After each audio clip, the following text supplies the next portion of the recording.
امام احمد سے آ کر کے ایک شخص نے پوچھا کہ سنا ہے مسجد میں جب ہم سجدہ کرتے ہیں مٹی کی زمین ہوتی تھی، پیشانی پہ کنکریاں لگ جاتی ہیں اور گھر میں جاتے ہیں ہم اسی طرح سے کنکریاں کے ساتھ، تو سنا ہے مسجد کی وہ کنکریاں آ جاتی ہیں لگ کر کے تو وہ چیختی رہتی ہیں، چلاتی رہتی ہیں کہ مجھے مسجد سے کیوں لے کر آیا۔ جیسے اور بھی بہت سارے لوگ یہ کہتے ہیں مدینے کی مٹی لے کر کے آؤ تو وہ روتی ہے، ہاں بہت روتی ہے، اس کا کیا کرنا چاہیے کہ وہاں سے اٹھا کر کے تم لائے اس کی پاکیزہ جگہ سے۔ امام اعمش نے فرمایا، جب اس نے سوال کیا کہ وہ کنکریاں روتی ہیں چلاتی ہیں تو اس کا کیا حل ہے، تو آپ نے فرمایا ان کے گلے مضبوطی سے پکڑ لو، وہ ساری کنکریوں کے گردن دبا کے رکھو تاکہ کوئی نہ چلائے۔ تو اس نے کہا بھلا کنکریوں کا کوئی گردن ہوتی ہے، گلا ہوتا ہے؟ تو انہوں نے پوچھا پھر چلاتی کہاں سے چلاتی ہیں؟ تو یہ اس طرح کے بہت سارے معاملات۔ اور وہی ایک امام اور گزرے ہیں، ان سے کوئی آ کر ایک جاہل سوال کر رہا ہے، شیطان ابلیس لعین کی بیوی کا نام کیا تھا؟ آپ نے فرمایا میں اس کی شادی میں گیا نہیں تھا۔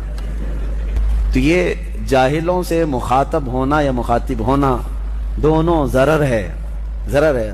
کبھی کبھار ایسا ہوتا ہے کہ جاہل تمہارے ایمانی درجے کو بھی گرا دے گا، تمہارے ذہن و دماغ میں شک پیدا کر دے گا۔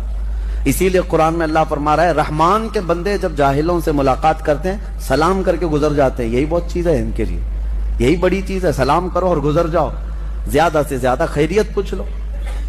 اور ایک بات میں آپ کو بتاتا ہوں اسی سے ملتی جلتی کہ جنگل میں ایک مرتبہ جھگڑا ہو گیا تھا، کس کا؟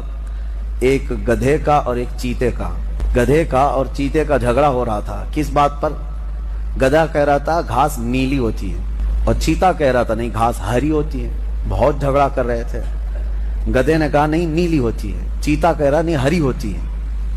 دونوں فیصلہ کرنے کے لیے شیر کے پاس آئے، جنگل کا راجا تھا، تو دونوں نے جب یہ مقدمہ رکھا کہ گدھے کی بات یہ ہے چیتے کی بات یہ ہے، شیر نے کہا گھاس نیلی ہوتی ہے، گھاس نیلی ہوتی، گدھا صحیح کہہ رہا ہے۔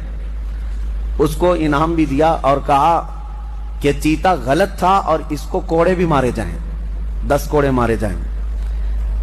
تو وہ گھبرایا اور کہا بادشاہ سلامت میرے حق میں اتنا برا فیصلہ کیوں؟ کہا کہ یہ تیری سزا ہے، گھاس تو ہری ہی ہوتی ہے، گدھے سے بات کیوں کیا؟